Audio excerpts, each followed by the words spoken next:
Hello and welcome along to another episode of this FM21 Builder Nation story from Bangor City with me, Daniel. It's part 166 today and we are back, not for the biggest game of our career perhaps, but possibly the most important. We played Raith Rovers last year in the Europa League semi-final and this game means just as much to us and more so to Welsh football. So if you're looking forward to finding out how we get on in a crucial Champions League group stage decider, winner takes all, winner gets through to the last 16, please do chuck a thumbs up on the video. Subscribe down below for daily FM21 content, this one every weekday at 3:30 and our Spurs save at the weekend throughout September. And you can find links up in the eye above to the podcast channel with regular championship predictions and to the Twitch channel with regular watch along live streams. You can see though, despite TNS and Barry being better domestically, they're not quite close enough to catch us at the moment, and despite my thoughts on Newtown getting a decent squad in, and Bala who have got a decent one too, there's very clearly a defined top 5 now, and with one of those sides being amateur, it doesn't particularly help us. But regardless, it looks like we're going to get consistency in Europe. Let's see how the other sides though have been getting on in their group stage campaigns. We're going to start with theirs before ours this time. And we start with TNS in the Europa League, who basically have had a shocking season. And it's not their fault. They have been given the worst possible group. Like the Bayer Leverkusen side they were up against includes Ewan McKinnon, one of our former stars, scored a hat-trick against them away from home. I mean, what can they do? That's such a horrible group. They were seeded second for that. The fact they then got Torino and Levante below them is just so unfortunate. So hopefully just a minor blip in the road for TNS. Maybe they can get a result at home to Torino. It was one of their closer away games, wasn't it? Only 3-0. But they're going to have to bounce back next year because they don't want 2 or 3 bad years in a row on their coefficient. Regardless though, they're still in the group stages. It does make a difference. Let's go and have a look at the Europa Conference and the two sides that are fighting it out there. Contrasting fortunes, I think it would be fair to say. So let's start with the good news, which is Barry Town United. They are through on 10 points with a game to spare. But there's more to it than that. The fact they've got 10 points obviously helps the coefficient. They won away at Barte. They got that draw at home, which we saw in the last episode. They also won away from home against the Bulgarians. But then this. They beat Everton at home. And to be fair, I know it's an unlikely sequence of events. If they win at home to Barte, and the Bulgarians can maybe beat Everton, it would mean that Barry Town top the group and go straight to the last 16. But regardless, massive progress for Barry Town United. 2 years of knockouts in a row. And a decisive penalty scored by Leo Blake. That's the beauty of us being able to help the nation. Let's go and have a look at the other one. I think it's Colwyn Bay in Group F. No, they got that wrong, didn't we? G. There we go. They're in Group G. So they're already out, unfortunately, with a game to spare, but they have picked up 4 points. It's where they were when you last left us. They've since lost to Getafe and Victoria Pelzen away, but they have got a game against the Ukrainians now, who have been the weakest side in the group. So again, if they can get a draw out of that, one, it boosts their coefficient slightly, but it also means they'll finish third in the group, which for a first effort, not bad going at all. The problem is, of course, that the impact this season's performance from TNS and a group they've got us had has mean we're behind on the coefficient as a nation. Now, if you get through to the Champions League last 16, you automatically get 5 points as a club, which, with 5 teams competing in Europe, means that the nation Wales will then get 1 point guaranteed as well. If we go into the Europa League, there's only 1 point, which is 0.2 for the nation. Means we don't have to go and win loads of matches.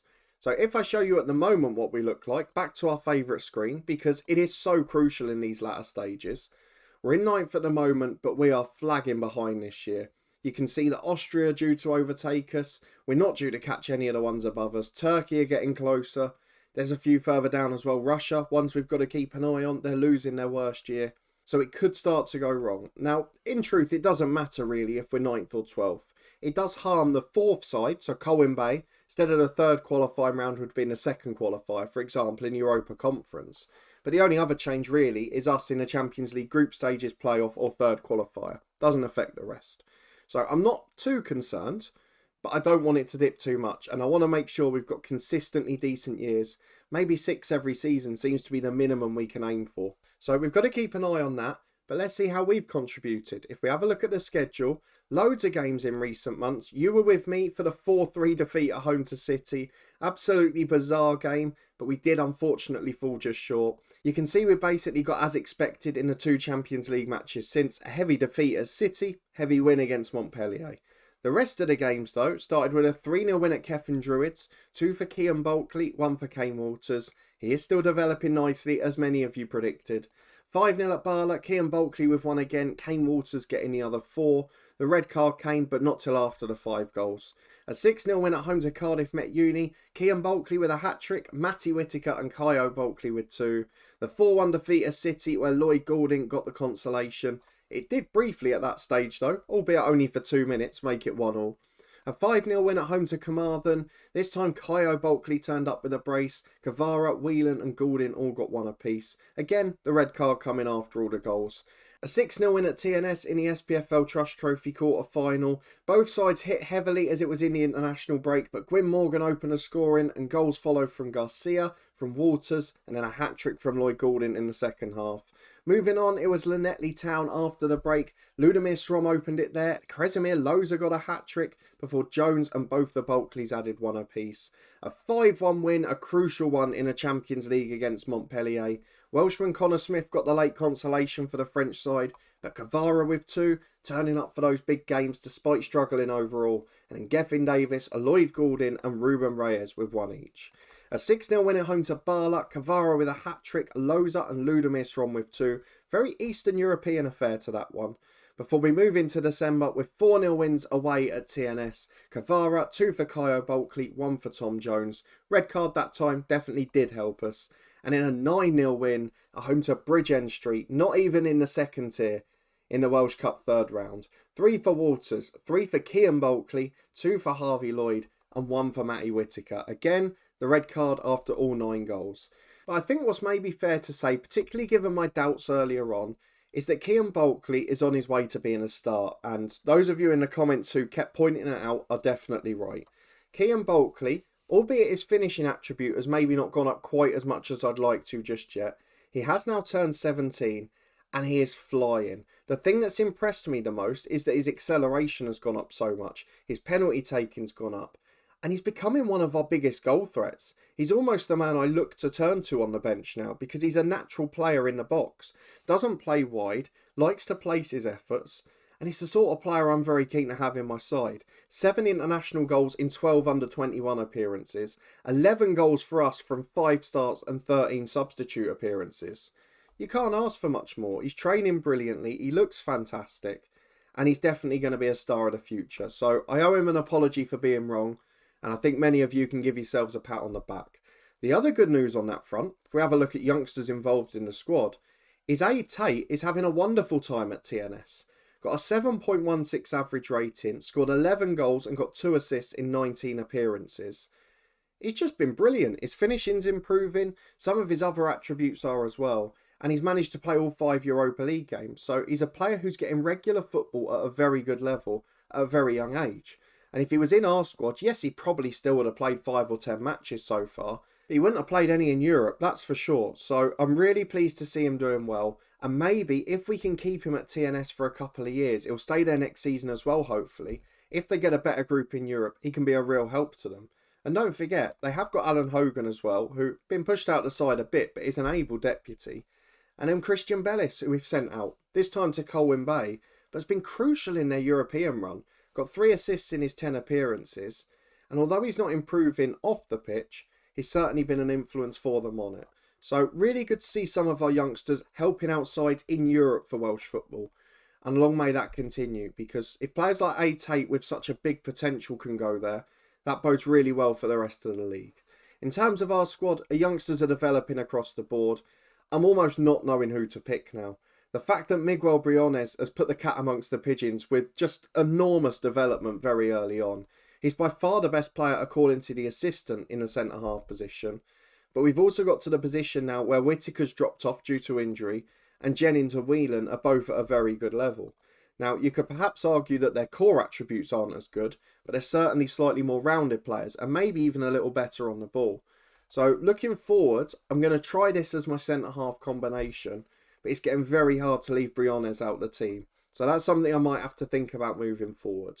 Maybe if the Odell loan doesn't work out because he keeps getting suspended and injured, we could think about Mubarak Whelan in the holding role. The assistant lists it as his best role. He's a natural ball winner because he's got a great tackling stat. He's good positionally. maybe that could be our solution too. I'm not quite sure yet, but these are lovely problems to have, and it is by far the strongest squad we've ever had. So let's go and have a look at how we're going to shape up against Raith Rovers today. I'll start by showing you the table. It is that important. Manchester City have won every game, Montpellier have lost every game, and then there's us and Raith in the middle. We've both won our games against Montpellier, we've both lost our games against City, and now it's winner takes all in the clash between us two. Now Raith Rovers, for those of you who don't remember, in the first game that we played in this group stage, managed to get the victory against us by 2-1, which means unless we win 1-0 today, we have to win by 2 goals. If we win 2-1, that's alright as well, because then it will go down to goal difference. But anything bigger, like a 3-2, a 4-3, Raith go through on away goals in the head-to-head record. So we've got to be very careful in this game, and we're going to have to be quite calm in our approach. I'm not sure if we're going to be able to get the win, and in the grand scheme of things, if we're in the Europa League last 32, it's still not a disaster. But I'd really like that coefficient point, and just to get another experience at the last 16 of the Champions League, somewhere we've only visited once before.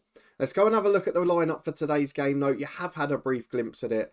We're one of the late kickoffs, every game at the same time in fact here, which I don't think happens in real life. So let's see the team that we've picked, that our assistant has told us not to, and the one that's going to be facing Raith Rovers in one of the biggest games in ours and Welsh football's history. And here it is. The key team news, of course, is that Odell is out suspended for this match. We've also got a situation where, as I mentioned, Matty Whitaker really declining quite quickly. Had a lot of injury problems this year, and he's just not as good as the other three now. I've got no reason to play him in the side. Mackenzie will go on a free this summer, and then Whitaker will just be our fourth choice. Kean Bulkley's going to miss out on the squad just because Walters, Goulding, Kavara all in great form as well. And we've got to think about the league games too. We've got another one in 3 days' time, and Kean Bulkley's becoming a regular star in those. The 11 we've gone for to complete the job then consists of Simancas between the sticks, Fletcher and Nenov the fullbacks with Whelan and Jennings partnered at centre-half, Lloyd in a holding role covering for the suspended Odell, Reyes and Gomez Garcia in the middle of the diamond, Garcia throwing his toys out the pram. Because we mentioned that the offer had been made by the assistant, the only option we had to get him to sign a contract was promise him to be a deep line playmaker. And although we wanted to offer him a new deal as soon as we could to change that again, we didn't get there before he started complaining. Kaya Bulkley's in the number 10 note. He's the man we're going to pin our hopes on as always, with Kavara and Goulding up top. Goals galore between them. Let's hope we get the same tonight. There you go then, 10 changes from the last match. It's only Harvey Lloyd that keeps his place from the backup team, and that's because he's the only backup that's starting this one. We've got warnings to close loads of people down. We already know the quality of a Greg Pringle, of a Helder Martins. Ramirez even in the first game was great. We know this is going to be one hell of a test. But if Raith Rovers don't turn up, we have to take advantage. And generally, we just have to be at our best to have any chance of getting to the last 16. So let's point the finger, tell them to prove a point. Into the first half we go. This is massive for Bangor City Football Club. Well, this is the first highlight we're seeing, but not a great start on the stats. Raith have had a few shots on target, we've produced nothing. They win it back on the edge of the box of us here as well, and they can work away down the right with Martins to Greg Pringle. Needs no introduction to our players for the threat that he poses. A number of them still here from his era too. Nenov gets the ball at right back to Reyes. Another misplaced pass. Clearance only goes as far as Nenov. Not looked a very high quality game. Maybe nerves on both sides. That was almost brilliant though. Reyes looking for the big through ball. Kavara making a lovely run. But the pass was just overhit and it goes through to Ruddock, the keeper. Out to Martins on the right hand side. Raith over halfway with Ramirez. You can see their attacking threat. They're one of the best sides in Europe now. Don't forget this lot won the Europa League last year. After beating us in the semis, they then went and beat Arsenal as well, as Greg Pringle puts that one into the net. Volleys it in from 6 yards, but he was definitely offside. It's going to VAR. It will surely be ruled out. And we survived the first scare after 15 minutes. But if we have a look at the stats when they pop up, there are some alarm bells ringing there for Bangor City. All the shots on target for Raith. They're even matching us in possession at the minute. Well, 5 minutes to the break, no more highlights. We're getting outclassed. I've got to go positive because they're just running rings round us. We've had one shot in the match. They've had far more. And we're going to ask to prove a point, but we're not getting the reaction. I'm finding that really difficult as it's an early free kick for Raith in the second half. Ramirez into Carter. And there it is. The Raith Rovers curse strikes again. They're one hell of a side, this lot. The fact they've beaten the old firm and they now dominate Scottish football. The fact they're winning European trophies. The fact they've got our first mega superstar of the series. They're just brilliant all around. And with an hour gone, we're going to make some changes. But I hold no hope for getting through here. We're going to take Goulding off for Walters. We'll switch Kvara to the right. Walters will switch to a poacher. We're also going to have to take off Gomez Garcia. We'll drop Bulkley into midfield. Jones into the number 10. Maybe even Gethin Davis, actually. I think he's the better of the two now. Should we put Davis in there instead? Let's go for it. And then at left back or right back, Nenov's been poor. I'm going to bring on McDonald. It's been a tough day to take because we've not just been beaten here. We've been thoroughly outclassed. And any hopes of getting second in this group, saying it was a kind draw and that we had our best chance of getting through in years, they seem to have been misplaced. We've gone attacking. We've demanded more. We're getting literally nothing out of these boys. Raith Rovers are just too good. They've gone one up from a set piece and now they're managing the game brilliantly. There were 2 minutes to go. We've got the ball with Walters. Don't forget, we need to win 2-1 and then just hope. As Walters cuts it in, Kvara heads just over. That is the first attack we have seen all match from our side. 89 minutes on the clock. As Fletcher throws into Kyo Bulkley. Fletcher again delivers. Kvara loses out in the air. Ricky flicks away and now they can counter us. Whelan does really well to mop up and find Fletcher. But this is the problem when you push forward against a side like Raith. They can counter you with such speed. Lloyd gets the ball wide to McDonald. Plays it short. We're not really showing any threat of going forward. Raith have just put 9 behind the ball. They've done it in a really clever way. They've pressed us from the halfway line on and they've forced us back to the keeper. As Bulkley gives it to Fletcher, it's an awful switch of play. McDonald makes something of it though, fair play to him. Gives it to Ruben Reyes. McDonald running inside of him, goes for the shot. It's a thunderous effort from Kai McDonald, who maybe should have been starting. I might have to take responsibility for that, but we've got 2 minutes of stoppage time to make a grandstand finish. It's not going to come though, is it? It's a Greg Pringle free kick at the other end, and we somehow almost fall behind yet again. 1-1's not enough. Of course, it's better than a defeat coefficient-wise, but it's certainly not going to get anyone excited. We drop into the Europa League yet again, and we're going to need a lucky draw. I guess the one positive going into the Europa League this year is that we're definitely not going to face Raith Rovers at least. So maybe that makes a run to the final a bit easier. We'll be back in a moment to reflect on that, and of course see how the other 3 sides finish in their European campaign. We're back on Friday morning, and probably the expected end to our other 3 Welsh counterparts in Europe. TNS lost 2-0 at home to Torino, wraps up what has been an awful group for them. In other news though, Tate now listed as their key player. Certainly didn't take him long to become a star. Next up, we've got Coimbe. They lost 3-0 away in Ukraine. They put in a brilliant effort in fairness. To reach the groups, to get 4 points and put in a good showing, I think they deserve a lot of credit. Now what they've got to do is invest that money. They got nearly $1 million last January for one of their players from TNS. They've got $2.5 million for getting to the Europa Conference and the odd bit of prize money as well. I'd like to see them really push on now. Unfortunately, they have got one of the best managers in the league in Kieran Short. If you look at his attributes, they're very good. So I'm hoping they can be the side that maybe go on from strength to strength. Although their key player's not very good, so there's a lot of work to be done on that front. The other side though, Barrytown United, they just continue to ooze style. They get a 2-0 win at home to Bate Borisov, which finishes them on 13 points in a group that contained Everton as well. Fantastic win. Walters and Barnett got their goals. Did they beat Everton? No, Everton won their last game. 3-1 away from home. But 13 points is a fabulous effort. And that does add a little bit to the coefficient as well. Not a huge amount, and we didn't help by only getting a draw. But still, Wales progressing very slightly. We're getting close to fall behind another nation. Denmark improving massively as well. But we're keeping ground just about.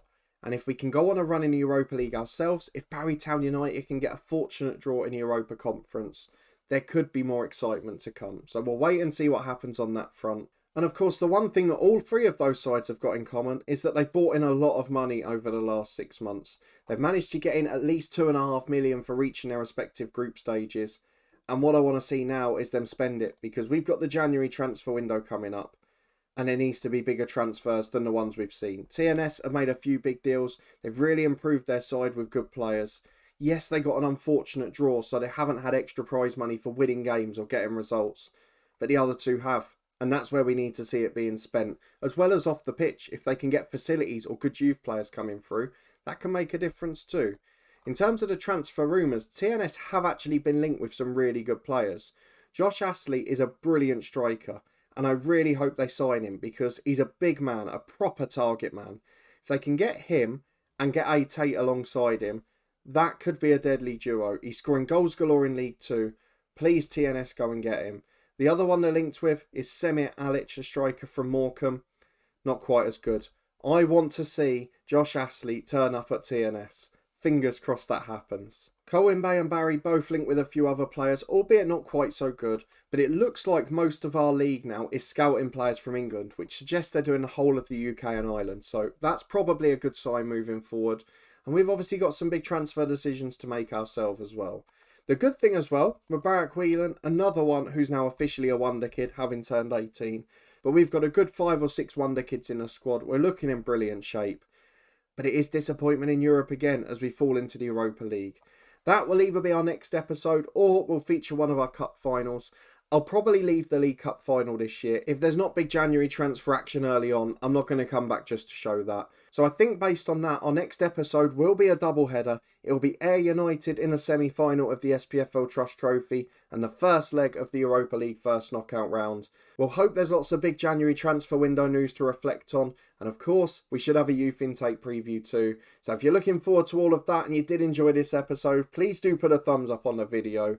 You wouldn't want it to be going too swimmingly, would you? So to see us draw and drop out of the Champions League, I'm sure we'll get a few of you cheered up. If you want to stay up to date though and find out how far we can go in the Europa League, subscribe down below and turn that notification bell on. New episodes every weekday from this series and at the weekend from our other ones as well. There's links to all the playlists and the podcast channel and the live streams on Twitch up in the eye above. But a massive thank you for watching, your continued support as always. And I'll see you next time as Europe returns, but unfortunately only the Europa League for us.